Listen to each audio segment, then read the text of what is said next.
দিও হাত, তোমার সেবায় বুঝতে কারো কষ্ট কঠিন রাত, রুগ্ন এবং দুস্থ জনে বাড়িয়ে দিও হাত, তোমার সেবায় বুঝতে কারো কষ্ট কঠিন রাত, দেখবে সবাই বাসবে ভালো, করবে নেতা গণ্য, তিনটি পুরস্কার রয়েছে তিনটি কাজের জন্য,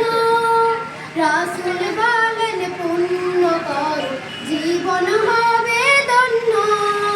তিনটি পুরস্কার রয়েছে তিনটি কাজের জন্য,